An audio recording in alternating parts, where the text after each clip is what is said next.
Hello दोस्तों, स्वागत है आपका अपने यूट्यूब चैनल रीडिंग वायर में। दोस्तों, 500 क्वेश्चनों की सीरीज में ये आज प्रैक्टिस सेट 5 हम करेंगे। आइए शुरू करते हैं आज की क्लास। Question number 101। कहानी और उपन्यास में क्या अंतर है?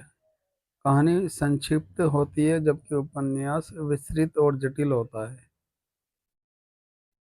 Question number 102। पंचतंत्र का लेखक कौन है? पंचतंत्र का लेखक विष्णु शर्मा है।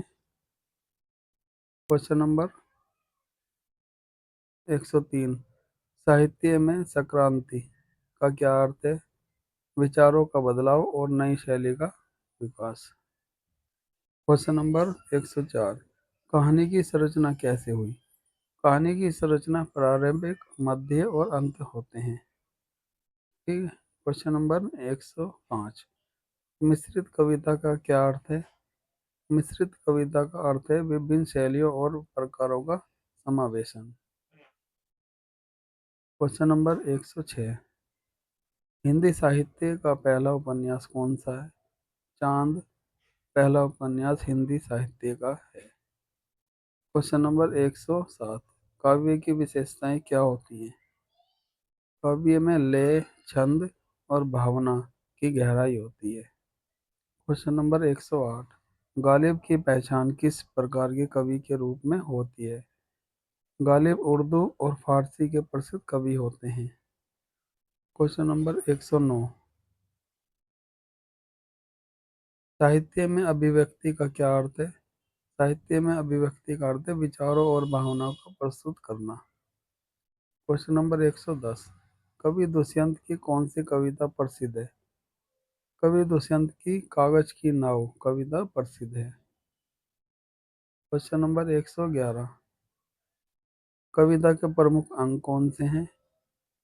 कविता के प्रमुख अंग हैं शीर्षक, छंद और भाव। ठीक है। Question number 112।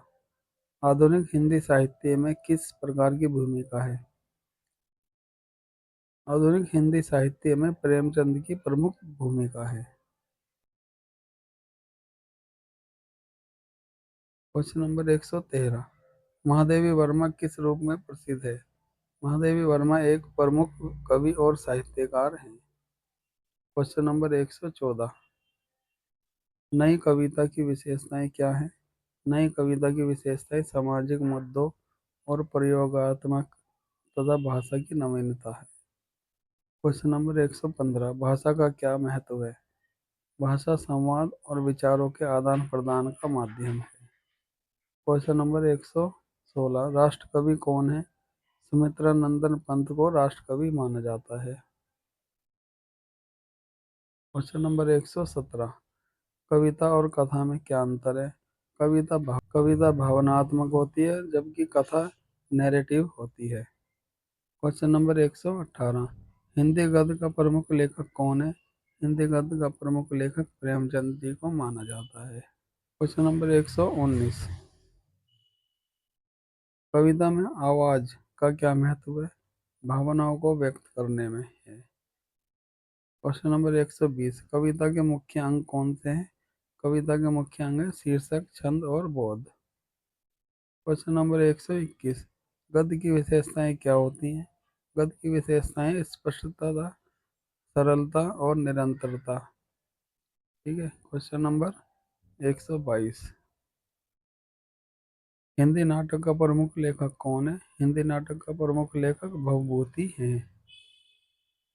Question number 123। कविता का सबसे पुराना रूप कौन सा है?